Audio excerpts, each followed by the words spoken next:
Okay students, आइए फिर numerical solve करते हैं सिंपल स्ट्रेस एंड स्ट्रेन पे।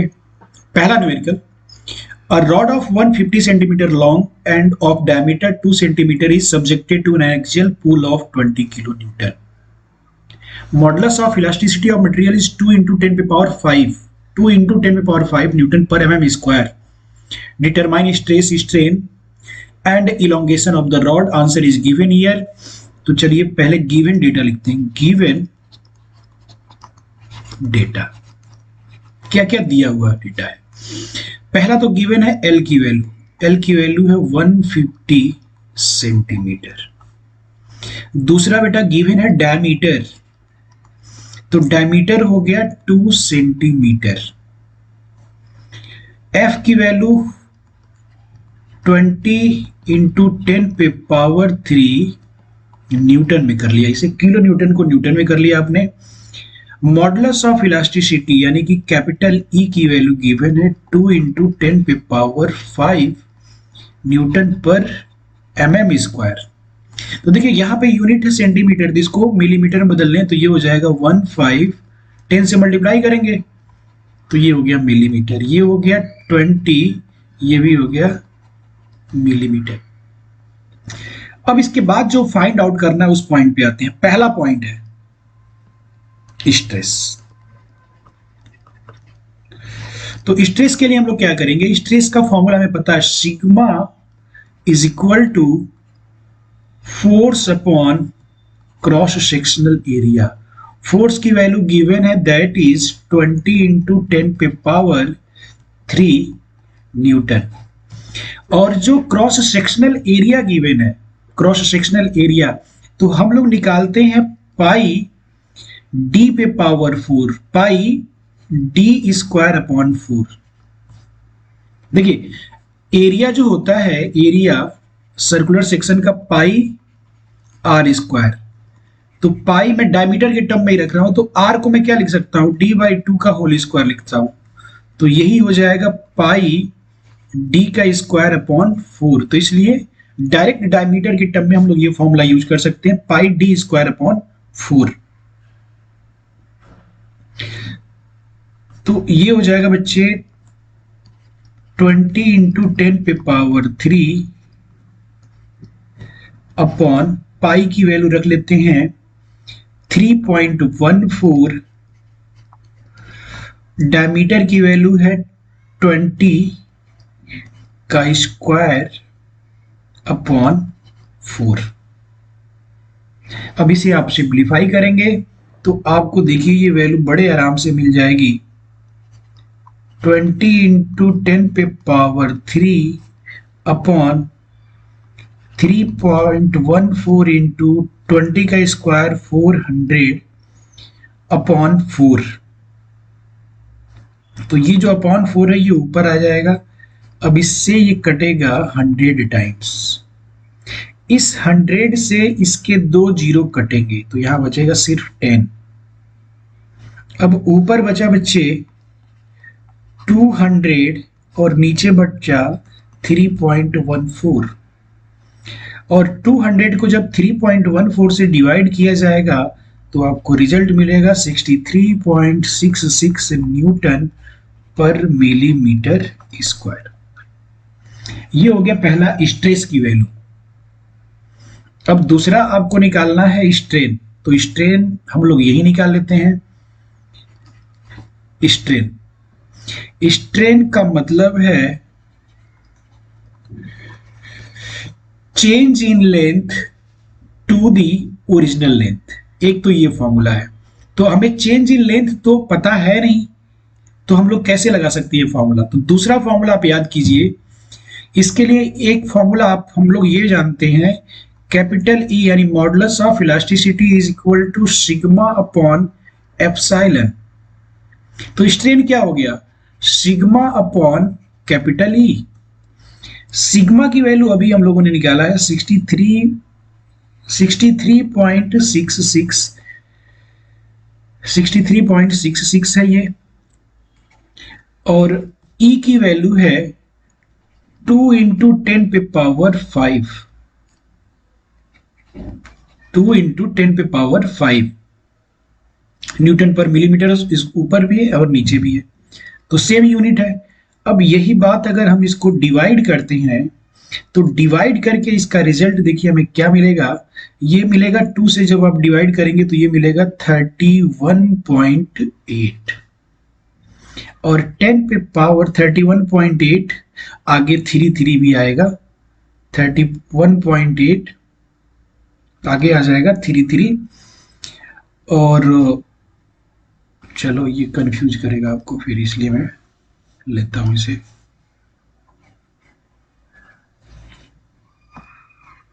What is this man?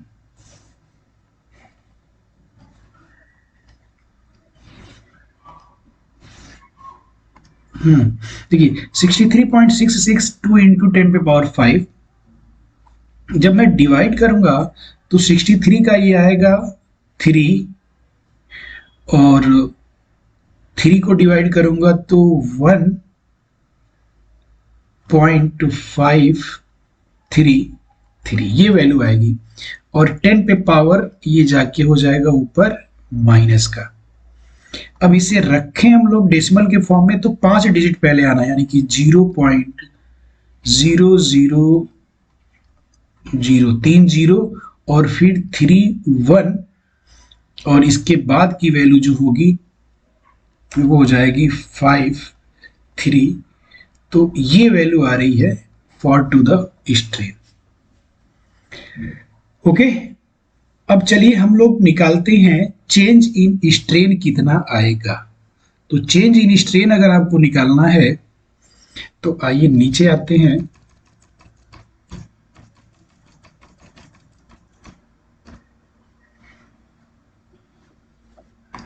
तो देखिए चेंज इन स्ट्रेन हम लोग कैसे निकाल पाएंगे।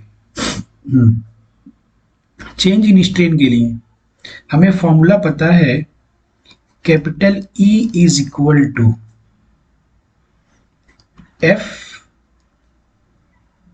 Into L upon A into delta L। ये होता है फॉर्मूला। F अपॉन A क्या हो गया, ये स्ट्रेस हो गया, और डेल्टा L अपॉन L ये स्ट्रेन था तो ये L ऊपर चला जाता है। आपको निकालना क्या है, ये डेल L निकालना है। तो डेल L का फॉर्मूला अगर आप लगाएंगे तो ये हो जाएगा F into L upon A into E। तो अब ये F अपॉन A ये क्या हो जाएगा, ये हो गया है sigma L upon capital E। तो सिग्मा की वैल्यू आप रख दीजिए। सिग्मा की वैल्यू रखेंगे हम लोग 63.66 न्यूटन पर मिलीमीटर स्क्वायर। L की वैल्यू देखिए कितनी थी, L की वैल्यू, तो L की वैल्यू जब आप देखोगे तो ये आपको मिलेगा 1500 मिलीमीटर, 1500 मिलीमीटर। तो ये हो जाएगा 1500 मिलीमीटर। और E की वैल्यू है, E की वैल्यू जब निकाली गई थी तो ये था 2 इंटू 10 पे पावर 5, 2 इंटू 10 पे पावर 5, 2 इंटू 10 पे पावर 5 न्यूटन पर मिलीमीटर स्क्वायर। ये भी है और ये भी है, तो इन दोनों की यूनिट तो कट जाएगी, लेंथ की जो यूनिट होगी यानी इसकी जो यूनिट मिलीमीटर है वही हमारा आंसर आएगा। तो अब इसको अगर हम लोग सिंप्लीफाई कर दें 2 इंटू 10 पे पावर 5 तो ये रिजल्ट हमें सिंप्लीफाई करके कैलकुलेट करके ये दे देगा। तो यहाँ पे अगर आप चाहें तो इसको लिख सकते हैं 63.66 इंटू 2 से इसको जब आप डिवाइड करेंगे तो ये होगा 750। तो ये आ जाएगा 750 इंटू 10 पे पावर -5। मल्टीप्लाई करेंगे तो एक जीरो से पहले इसको हटाया जाए तो 63.66 इंटू 75 इंटू बचा 10 पे पावर -4, और इस चीज़ को सिंप्लीफाई कर दें तो हमें आंसर मिल जाएगा 0.04 मिलीमीटर में हमें ये आंसर मिल जाएगा। 0.47 मिलीमीटर, 0.47 मिलीमीटर। सेंटीमीटर में ये आएगा 0.0477 और मिलीमीटर में ये रिजल्ट आपका आ जाएगा। तो इस वे में आप ये न्यूमेरिकल सॉल्व कर सकते हैं। देखिए इस क्वेश्चन में क्या क्या गिवन डेटा है। Find the Young's modulus of brass यानी capital E. Rod of diameter given है 25 millimetre, length 250 millimetre, subjected to tensile load of 50 kilonewton. When the extension of the rod is equal to 0.3 यानी कि change in length that is given here, और हमें find out करना है capital ई। तो हमें ये फॉर्मूला ये पता है, capital E is equal to sigma upon epsilon यानी कि स्ट्रेस अपॉन स्ट्रेन, और स्ट्रेस का फॉर्मूला है फोर्स अपॉन एरिया, और एप्साइलन का फॉर्मूला है change in length upon original length. तो इसको सिंप्लीफाई करने पे ये फॉर्मूला हो जाएगा F इंटू एल अपॉन ए इंटू डेल एल। चलिए ठीक है, F की वैल्यू जो दी गई है 50 इंटू 10 पे पावर 3, L की वैल्यू जो गिवन है 250, गिवन डेटा रख दी।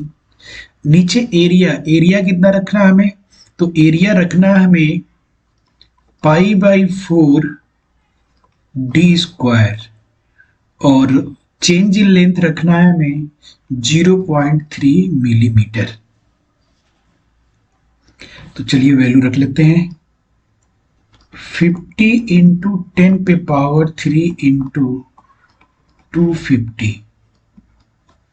नीचे है, जब इस टर्म को हम सिंप्लीफाई करेंगे π/4 डी स्क्वायर, तो 3.14 इंटू 25 का स्क्वायर अपॉन 4, सिंप्लीफाई किया कैलकुलेटर से तो आपको रिजल्ट मिला 490.625, ये वैल्यू आ जाएगी। तो आप डायरेक्ट ये वैल्यू रख लीजिए 490.625 और मल्टीप्लाई में 0.3। अब इस चीज को आप सिंप्लीफाई कर दें तो आपको रिजल्ट मिल जाएगा 84.88 गीगा पास्कल। तो अभी आप कंफ्यूज होंगे इसलिए मैं कर देता हूं 50 इंटू 25, 10 पे टोटल पावर कितना हो गया, 3 पहले से और एक 4 और एक हो गया 5। नीचे आ जाइए, नीचे 490 इन 0.625 इंटू 0.3, तो 490.625 इंटू 0.3 जब आप करेंगे तो ये आपको रिजल्ट मिल रहा है 147.1875। ये वैल्यू आपको मिल गई। ओके, अब आ जाइए 25 का 5 में मल्टीप्लाई 125 10 पे पावर 5 और नीचे 147.1875। अब इस चीज को सिंप्लीफाई कर दें हम लोग तो ये हो जाएगा बच्चे 125 डिवाइडेड बाई 147 पॉइंट डायरेक्ट रखते हैं 2, तो ये आएगा 0.84918 इंटू 10 पे पावर 5 न्यूटन पर मिलीमीटर स्क्वायर। ठीक है, तो ये वैल्यू आ जाएगी। अब इसी चीज को हम लोग न्यूटन पर मिलीमीटर स्क्वायर को अगर हम लोग सिंप्लीफाई करें तो ये वैल्यू सिंप्लीफाई होने के बाद, अब थोड़ा सा ध्यान देना बच्चे, ध्यान देना है इस बात पे, हमें चाहिए ये गीगा पास्कल में, तो कन्वर्जन में आपको बता देता हूं 0.84918 इंटू 10 पे पावर 5। अब यहां देखिए न्यूटन मिलीमीटर, इसको आप जब मीटर में बदलेंगे तो ये आ जाएगा 10 पे पावर -3 मीटर का होल स्क्वायर करते हैं पहले। तब आपको ये बात समझ में आएगी। 0.84918 इंटू 10 पे पावर 5 इंटू 10 पे पावर नीचे कितना हो जाएगा,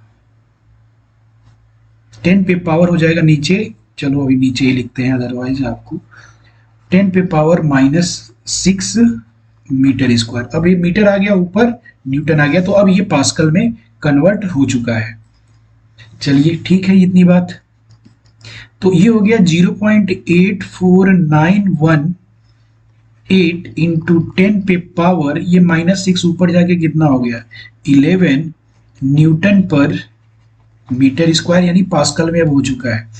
यहां से 2 जीरो आप यहां ट्रांसफर करें तो ये हो जाएगा 84.918 इंटू 10 पे पावर 9 न्यूटन पर मीटर स्क्वायर, और यही हो जाएगा 84.918 गीगा पास्कल। जैसे मेगा पास्कल का मतलब होता है 10 पे पावर 6 पास्कल, ठीक ऐसे ही गीगा पास्कल का मतलब होता है 10 पे पावर 9 पास्कल। ठीक है, 10 पे पावर 9 पास्कल ये चीज हो जाएगा, 10 पे पावर 6, 10 पे पावर 9। तो इस वे में आप क्वेश्चन को जितना ज़्यादा सॉल्व कर सकते हैं सॉल्व कीजिए। ये जो पीडीएफ है ये मैं इसके साथ अटैच कर दूंगा।